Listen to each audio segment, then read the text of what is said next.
भयानक चिडचिड होतीये. यातून बाहेर पडण्यासाठी काय करायचंय ते पाहणारच आहोत.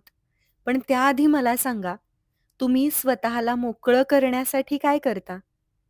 रोज खरंच तुम्ही स्वतःला मोकळं करताय का?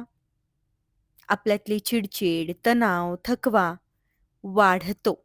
कारण काहीतरी असतं जे कुठेतरी रुतलेलं असतं, साठत चाललेलं असतं. कोणाला दिसत नसतं, मात्र आपण ते अनुभवत असतो. त्याला वेळच्या वेळी रिलीज नाही केलं ना, तर अतिशय घातक परिणाम आपल्यावरती होत जातो. आपल्या भावना, आपल्या शारीरिक आरोग्यावरती देखील परिणाम करतात. म्हणून सारा ताण, तणाव, चिडचिड, मत्सर थोडक्यात काय तर साऱ्या नकारात्मक भावनांना आज आपण सोडून द्यायला शिकणार आहोत. त्यासाठी व्हिडिओ शेवटपर्यंत पाहत रहा आणि आपल्या चॅनलला सबस्क्राईब केलं नसेल, तर प्लीज चॅनलला सबस्क्राईब करा. नमस्कार मंडळी, मी सायली, तुमची जवळची मैत्रीण. मी काउन्सिलर आहे आणि स्वीकार माइंड केअरची को-फाउंडर. आपल्यातली चिडचिड ना बहुतेकदा आपल्या स्वतःमुळे नसतेच. त्यामागे अनेक गोष्टी असतात. एखाद्या घटनेचा परिणाम, आजूबाजूचं वातावरण, कोण आपल्याला कशी वागणूक देतंय, आपला कमी पडणारा आत्मविश्वास, स्वतःला योग्य पद्धतीने प्रेझेंट न करता येणं, मनासारखं वागता न येणं, शांततेचा अभाव, अशा अनेक कारणांमुळे आपल्या स्वभावावर परिणाम होत नकारात्मक भावना वाढू लागतात. बघा ना, आनंदी परिस्थितीपेक्षा जास्त आपण दुःखातच असतो. सतत वैतागलेले असतो. स्वतःला, स्वतःच्या आयुष्याला. म्हणूनच आजपासून एक वेगळा प्रयोग करूयात. चला.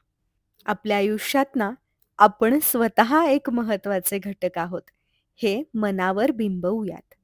आपल्या कल्पनेमध्ये आपण जे आयुष्य जगतोय ना, ते प्रत्यक्षात उतरवण्यासाठी देखील आपल्यालाच प्रयत्न करावे लागणार आहेत. आपण जेव्हा स्वतःचं महत्त्व स्वतःच्या नजरेत वाढवू, तेव्हाच आपण स्वतःसाठी प्रयत्न करू. नाहीतर मग इतरांसाठी अनेक गोष्टी करताना स्वतःला आपण विसरतो. सतत असमाधानी राहतो आणि चिडचिड करू लागतो, की मनासारखं काहीच घडत नाहीये किंवा माझ्यासाठी कोणी काहीच करत नाहीये. नातेवाईक, मुलं, भावंडं, जोडीदार, सोबत काम करणारे लोक किंवा घरातील इतर सदस्य. रोज कोणामुळे तरी आपला मूड खराब होतो. सारं प्रोत्साहन, चांगले विचार मागे पडतात आणि सुरू होते चिडचिड आणि त्रागा. आता काय राहिलंय बाई माझ्या जीवनात? असा विचार केला तर काहीच अर्थपूर्ण सापडणार नाही. मात्र मी आजपर्यंत काय-काय मिळवलंय आणि आज मी या क्षणी कशाबद्दल कृतज्ञ राहू शकते, हा विचार करून पहा. थोडं शांत वाटतंय का बघा आणि सगळं चांगलं-चांगलं तुमच्या नजरेसमोर येईल. बघा, लोक बदलतील आणि त्यांच्याकडून आपल्याला सदैव सुख मिळेल, असं खोटं आश्वासन मी नाही देणार तुम्हाला. माझी आई म्हणते, आपल्याला येणारे सगळे तणाव फक्त या नकारात्मक विचारांमुळे असतात. यावर कोणतंही नियंत्रण आपल्याला ठेवता येत नाही. मग काय होतं, तर त्यामागून आणखीन तसेच विचार मनात धडकू लागतात आणि शेवटी ताण प्रगट होतो. तो जास्त वाढू लागतो, जाणवू लागतो. खरं तर ताण, चिडचिड हा परिणाम आहे. त्याचं खरं कारण आहे आपलं नकारात्मक चिंतन. तुम्ही मनात काहीही निर्माण केलेलं असू दे, तुम्ही ते बदलू शकता. एखाद्या छोट्या विचाराने, त्या मागोमाग येणाऱ्या आणखी सकारात्मक विचारांनी. बघा ना, कोणीतरी आपल्याला काहीतरी म्हटलं, की आपण त्याबद्दल किती चिंतन करतो. वाक्य ते असतं एकच. कोणीतरी आपला अपमान करतं किंवा काहीतरी आपल्याला बोलून जातं. ते एक वाक्य त्याचं आपण चिंतन इतक्या वेळा करतो, की त्या मागोमाग अनेक प्रकारच्या नकारात्मक भावना वाढायला लागतात.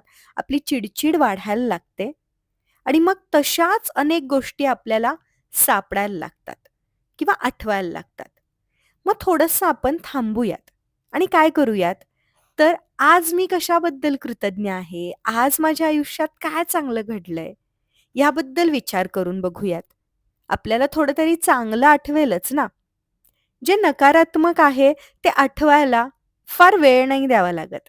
पण जे छान आहे, चांगलं आपल्यासोबत घडतंय ना, ते आठवण स्वतःला आपल्याला त्याची करून द्यावी लागते. ते आठवायला जरा वेळ द्यावा लागतो आणि तो वेळ मुद्दाम द्यावा लागतो, आवर्जून द्यावा लागतो. म्हणून सतत बसून कृतज्ञता लिहिणं किंवा सतत क्षणाक्षणाला, तासाला स्वतःला प्रश्न विचारणं, की आज माझ्याकडे काय आहे, ज्याबद्दल मी ग्रेटफुल आहे? हे विचारल्यानंतर आपल्या मनातले व्हायब्रेशन्स बदलायला लागतात. आयुष्य बदलायचं असेल ना, तर आधी व्हायब्रेशन्स बदलायची गरज आहे. थोडं काहीतरी वेगळं करायची गरज आहे. बघा प्रत्येकच जण ऐकतात की लिहायची आहे, व्यक्त करायची आहे. पण खूप कमी जणं त्याचा डीप मीनिंग समजून घेऊन ती गोष्ट करतात, प्रत्यक्ष करतात. तुमच्यापैकी 10 जणांनी ऐकलं असेल माझ्याकडून की ग्रॅटिट्यूड लिहा. पण त्यातले 2च जण करत असतील याची मला खात्री आहे. आपण ना का ह्या वाईट कंडिशनमध्ये आहोत? कारण आपण ते स्वतःला तिथं राहणं अलाऊ करतोय. तिथून बाहेर पडणं आपल्याला मान्यच नाहीये. आपल्याला त्यासाठी काही वेगळे प्रयत्न करायचेच नाहीयेत आणि म्हणून हा सगळा घोळ होतोय.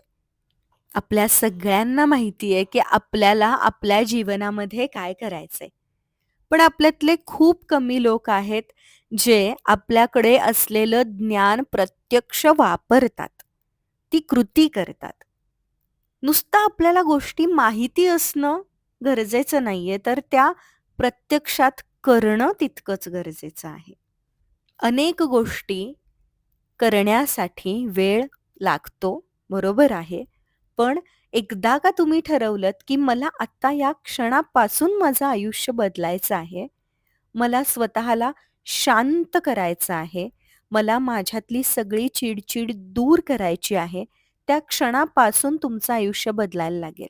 फक्त तुम्हाला सतत स्वतःला त्याची आठवण करून द्यावी लागेल. ज्या पद्धतीने आपण अनेक आपले इलेक्ट्रॉनिक्स इक्विपमेंट्स असतात ते चार्ज करतो. गाडीमध्ये पेट्रोल भरतो, सिलेंडर संपल्यानंतर गॅस भरून आणतो. त्याच पद्धतीने आपल्या मनात ज्यावेळी नकारात्मक पोकळी निर्माण होते, त्यावेळी ती पोकळी सकारात्मकतेने भरता येणं खूप गरजेचं आहे. आणि ते प्रत्येकाला जमत नाही.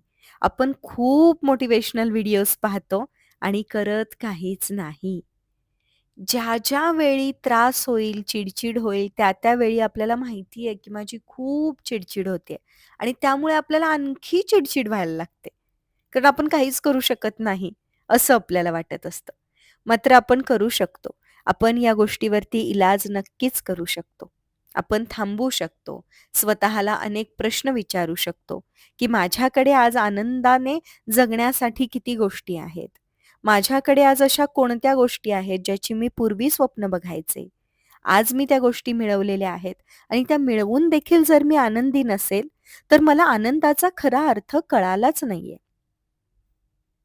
माझा आनंद हा माझ्या आजूबाजूच्या लोकांवरती अवलंबून नाहीये, तर तो माझ्या स्वतःमध्ये आहे.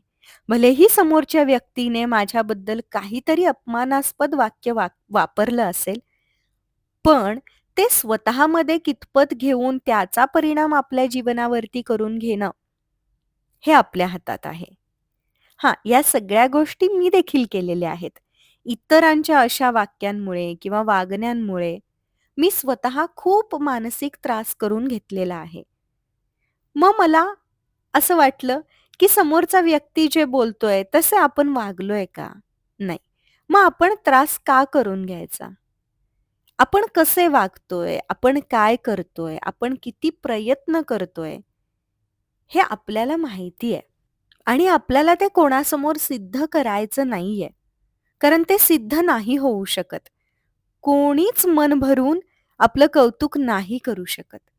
आणि मग आपण असमाधानी राहतो, चिड करू लागतो.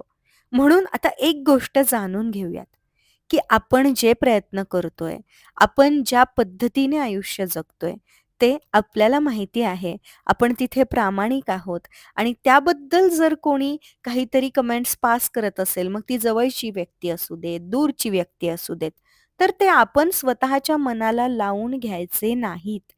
कारण जर आपण त्याच नकारात्मक त्यांच्या कमेंट्सचं, त्यांनी आपल्याला ज्या पद्धतीने जज करतायत, त्याचा विचार करत राहिलो, त्याचं चिंतन करत राहिलो, तर आपली चिड वाढणार आहे. समोरच्या व्यक्तीला त्याच्याशी काही घेणं-देणं नाहीये. परिणाम आपल्यावर होतोय. म्हणून प्लीज आता ह्यातून बाहेर पडूयात.